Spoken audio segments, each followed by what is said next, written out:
Hey folks, welcome to the 30 Days to Learn Adobe After Effects course. My name is Vincent Nguyen, and today in this lesson we're going to be discussing about 3D layers, the reaction in 3D space, and transform properties within Adobe After Effects. Let's get started. After Effects, we have some basic 3D options. Now, After Effects is not a 3D application like you would expect from Cinema 4D, 3ds Max, Maya. It's actually a 2.5D is what a lot of people call it, and I'll show you why in a second. So if I create a new layer, new, solid, we'll call this box, and we'll make it 640 by 640 and hit OK. Just so we have this very nice big box here. And I'm going to hit S on the keyboard to scale it down just a tad. So now we have a box here.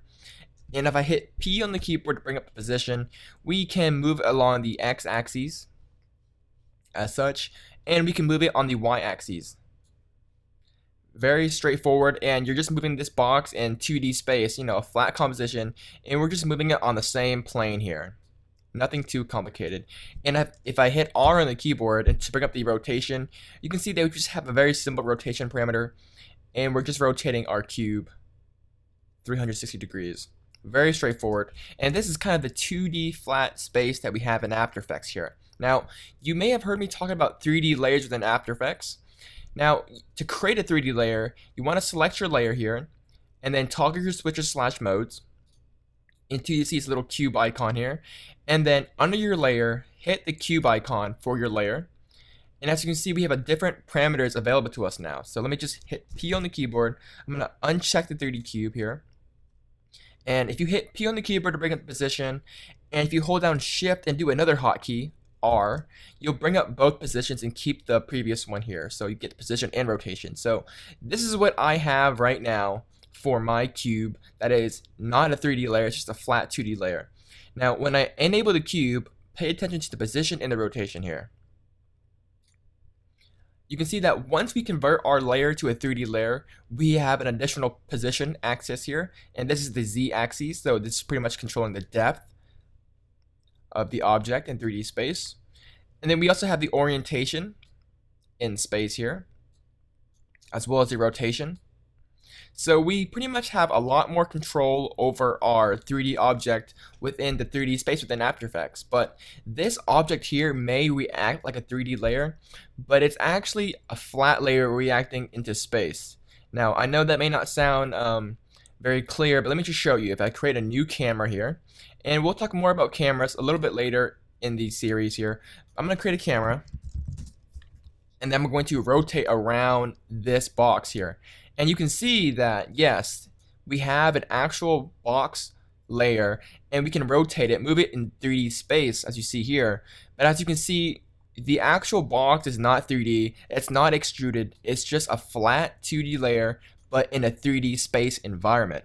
So that's what 3D means within After Effects. You don't really have 3D extrusions. We can't really, make polygons and such like that. But we do have a 3D space environment in which we can kind of do a lot of tricks, do a lot of trickery and illusions to kind of create a sense of 3D within After Effects. And again, I'll discuss more about that later in the basic techniques section of this course.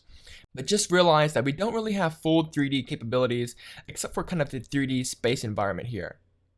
Now, of course, you can create somewhat of a 3D extrusion if you have third-party plugins such as Metal Shapeshifter or Zaxworks 3D Invigorator.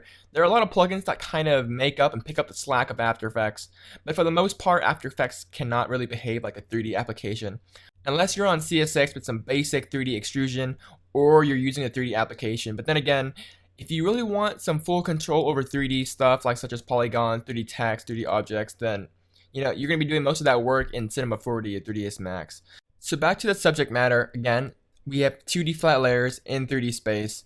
And aside from additional position, rotation properties and their reaction to space, you also have material options here.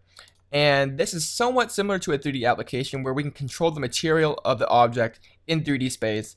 And if I create a new light, you're going to see that it does react to light. So if I create a new light here, we'll call this light, point light, and intensity to 150. We can change the color, and we'll hit cast shadows. Hit OK.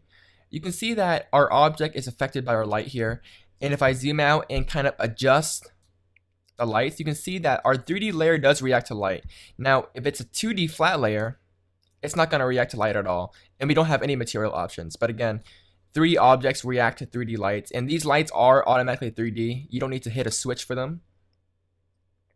And you can navigate and kind of reposition, move 3D layers by clicking on these little axis handles here. This is the Y axis, this is the X, and the blue is the Z axis. So you can kind of move it. You can see how it reacts to lights and such like that. And all 3D layers react with each other. So now 3D in After Effects is actually a very, very complicated matter. The concept may seem very simple. It's just a 2D flat layer in 3D space.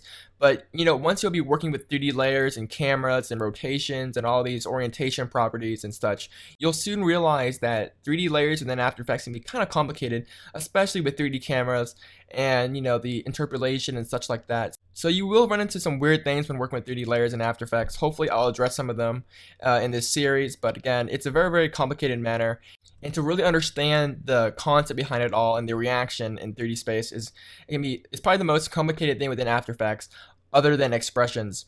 But this has just been a really basic, quick overview and rundown of how 3D layers react within space and After Effects, and how 3D objects have different transform properties. So in the next lesson, we're going to be talking about the camera tool and exploring the different types of camera tools you have within After Effects, such as the orbit tool and the pan tracking tool. So look forward to that. If you guys have any further questions, don't hesitate to leave me a message or comment in the forums. I'll get to them as soon as I can. Once again, guys, my name is Vincent Nguyen, and I'll see you guys in the next lesson. Bye, guys.